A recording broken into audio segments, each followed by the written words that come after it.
Sir, yun yung parang 15 days bago nyo, ay kunya, in-spray nyo ngayon. Tapos ilang days yun siya bago nakita yung resulta ng Goshen? 1 week, ganyan. Oo, pan lang. Oo, parang saglit. Nauna yun, Oo. 24 yata. 24, ay 23. Parang in-spray nyo siya nung 20, 24, ganon. Tapos nakita nyo siya ng itong katapusan, ganon. Oo, ngayon maganda na. Ngayon maganda na. Noon, ngayon, parang ano, hindi na abunuan. Ngayon, bumirte. Kahit hindi siya nabunuan, sir, na-spray nyo ng Goshen, bumerde siya. Hindi namin nabunuan yung iba doon. Oh, tapos nakita yun na bumerde siya. Ganyan na. Oo. Itong natin, sir, project natin susunod na. Ito. So yun mga succeed, syempre dito tayo sa sayang wala yung mag-explain dito yun. Hybar 711. Kung nakakilala nito, ito yung kanilang palay. Yun. Ganda rin, marami ring butil. Hybar 711.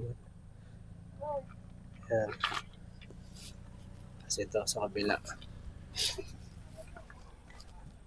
Yan mga succeed. Yeah. Yan dito. Yun no. Hybar 711. Wala lang yung nag-aano ng mag-i-explain dito kasi nandun na sila lahat mga succeed. Yan, tignan nyo na lang kung gaano kaganda rin siya. Yan, para sa inyo, ano po ba yung Hybar 711? Nakagamit na po ba kayo nito mga succeed?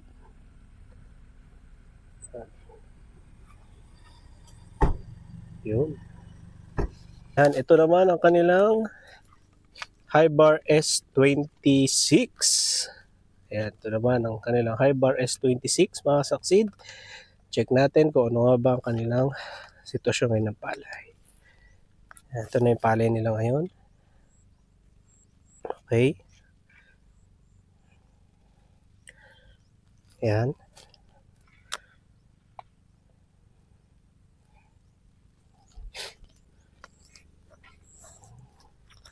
Pansin natin yung kanilang mga butil hanggang batok din meron eh.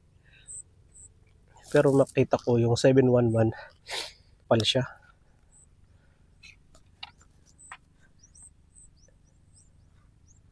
Yan.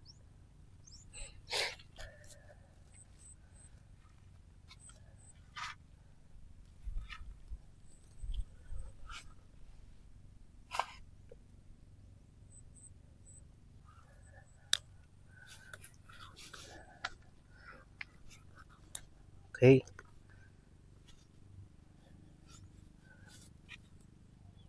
Yan, ito naman yung Longping mga kasaksid. Pro Agro. Yan, LP534. Ito LP534 to.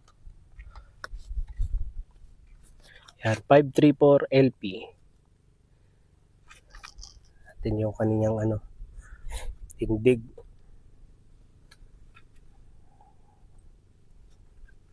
Yan.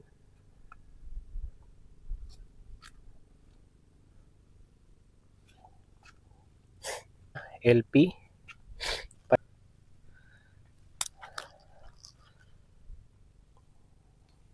Tingnan natin hanggang sa baba.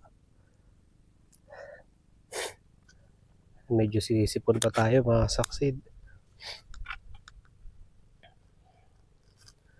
Yan, LP534.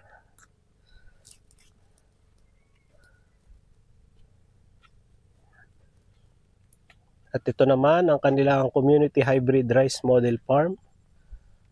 Yan, basahin nyo na lang mga succeed.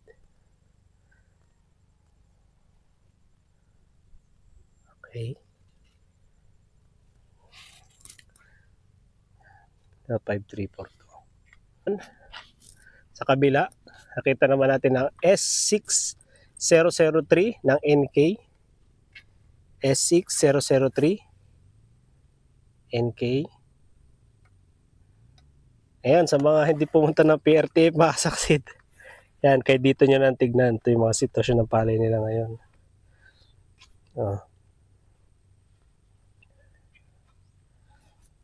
Okay.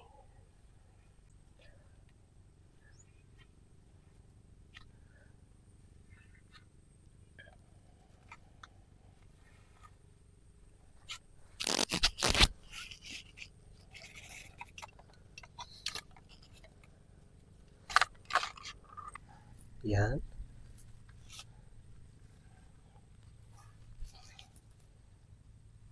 .003. Next tayo mga succeed. Ito naman ang ano ng Syngenta. Yan. NK Syngenta po ang may-ari. Ito ang community hybrid rice model farm niya. Yan. Yan, pwede nyo basahin mga succeed. Okay.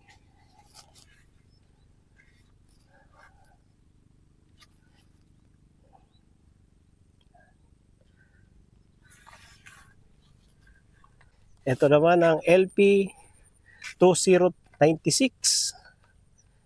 Ito naman siya. LP 2096. Yan. Okay. Itong kanyang palay.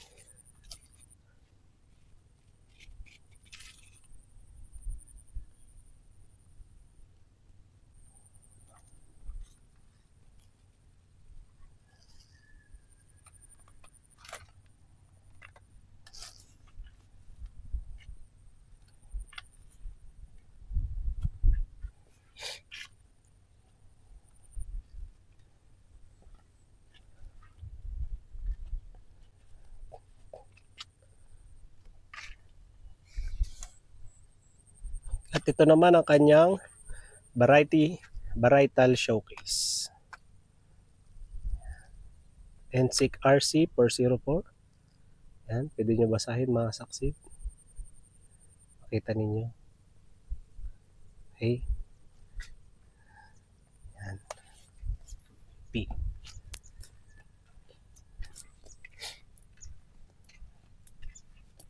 Tas ito naman, Syngenta ulit. RH, NKRH 9000. Ayan, 9000. NKRH. Ayan mga succeed, oh. Tignan nyo. Oh. Grabe din yan, oh. Talagang laglag yung ano. Oh. Yuko, yung palay. Oh. Yukong yuko.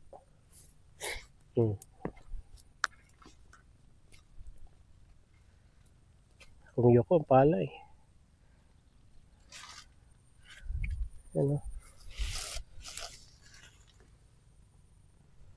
Yan. Ito ang RH.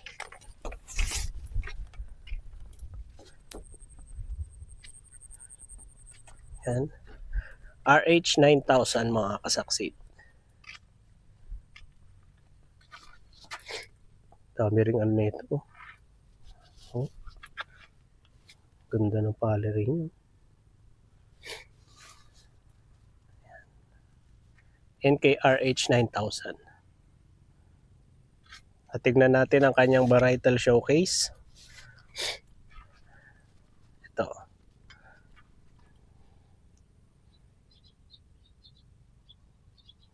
Yan ang varietal showcase naman.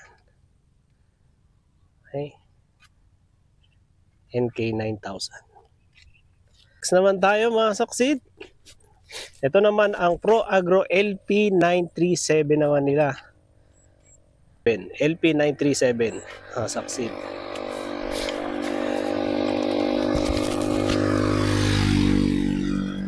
Ito naman ang palay nila.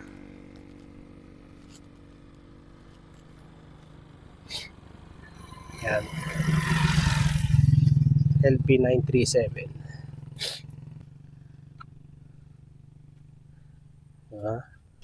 Still. Yan, ito naman ang varietal showcase nila. Okay.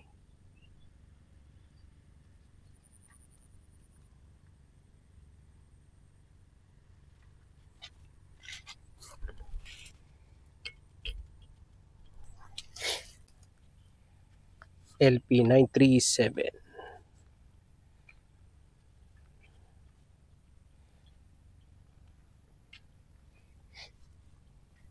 Tayo mga succeed sa NK 5017 naman. Yan, NK5017. Okay. Ito naman ang kanilang mga variety.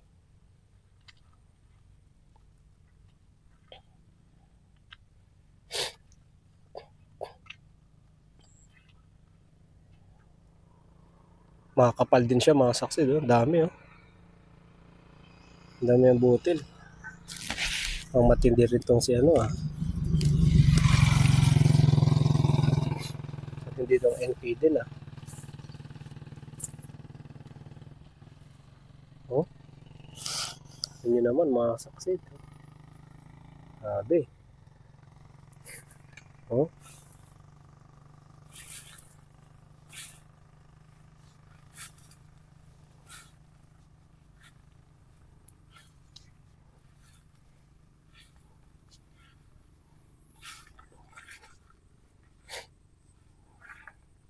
At ito naman mga kasaksid ang kanilang varietal showcase.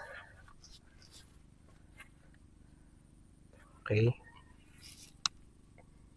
Itong varietal showcase nila. Yan, AK5017.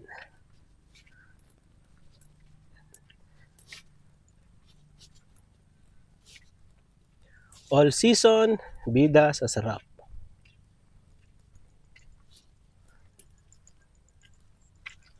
Okay. At ayan, ito naman mga saksid. Ano naman to? Parmex din. Jackpot 102. Okay. Common name, Jackpot 102. Yan. Tangka din siya. Oh. Marami rin butil. Jackpot 102. Yan.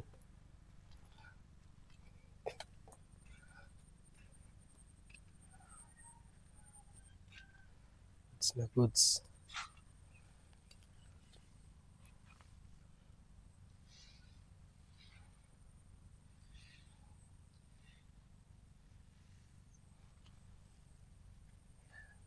Jackpot 102.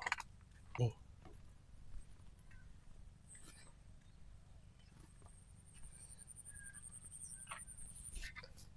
Jackpot 102. Tayo mga saksi dito naman sa Bioseed. Bioseed. Ito naman ang kanilang variety. Bioseed.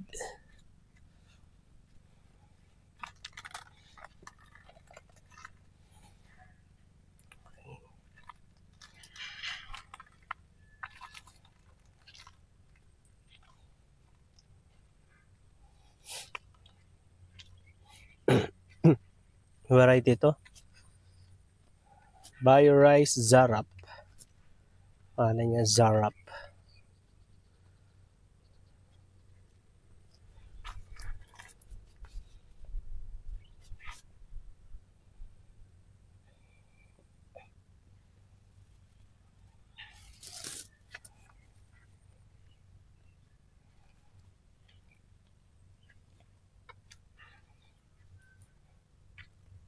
At ito naman ang kanyang varietal showcase. Succeed. Yan, varietal showcase naman niya yan.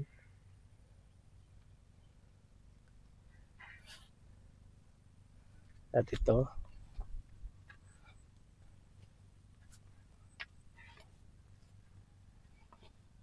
Yan. Palay niya.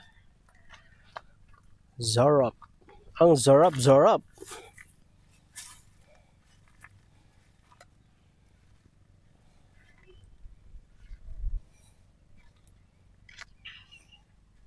Okay. Yun, nag-top 1 pala siya. Si Zarap. Yan. Andun. Ito, ilang variety naman to. Tataas nyo. Mas mataas.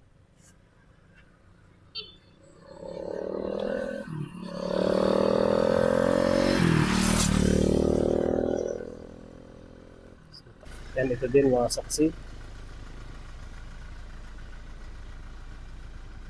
Yan, tinanggal na yung ano.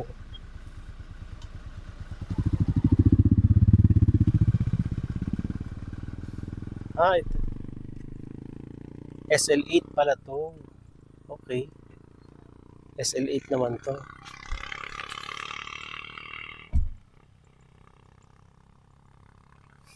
SL8 pero natanggal na. Ayan mga saksi. SL8.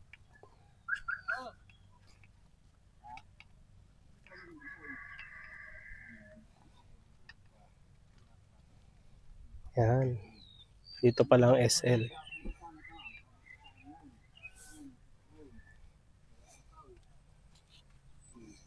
SL8. Tapos ito naman katabi niya mga saksi. SL19. SL19 naman to.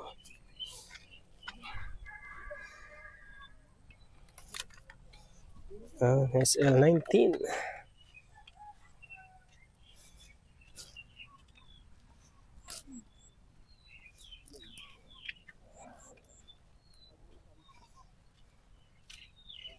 So, may ano siya.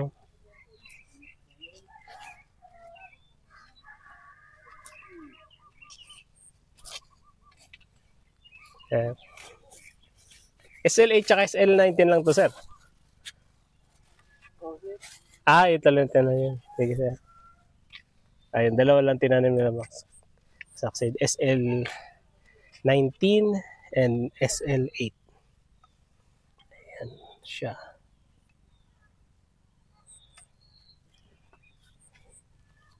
Malalaman pa lang yan. SL19.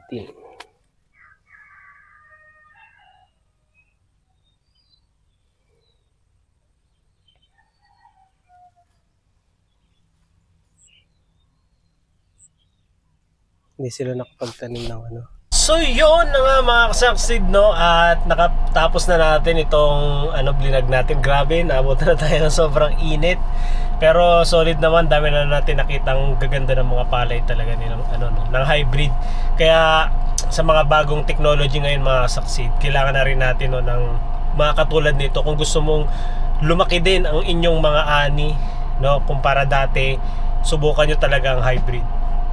Magandang hybrid lalo na sa isang hektarya kaya mo umani ng iba 13 tons pa, no? 13 tons sa isang hektarya. At kung naalagaan mo pa ng maganda, baka mas lumaki pa. Kaya yung iba nakakaani sila ng malalay, katulad ng 300 kaban sila, ayan, 200 plus. Ayan, dahil sa bagong technology ngayon na hybrid, madali na lang nilang makuha yun. So yun, sa mga nakatulong itong video na to mga saksid, sa mga kasaksid natin dyan, no, na naghahanap ng mga variety kung ano bang mga ganda, siguro isa rin to sa mga marirekomenda natin dahil ang tatagal na nito sa market mga kasaksid. So i-message nyo lang yung kanilang mga page, no? May mga FB page naman sila at meron silang mga distributor, no, sa bawat lugar. Meron silang mga nakaabang na distributor para nyo at mabilis nyong mabilhan. So yun, maraming salamat po mga saksid. Ingat po kayo palagi. Please like, comment, and subscribe sa ating YouTube channel, and please click the notification bell para lagi po kayong updated sa lahat ng ating video. Let's go!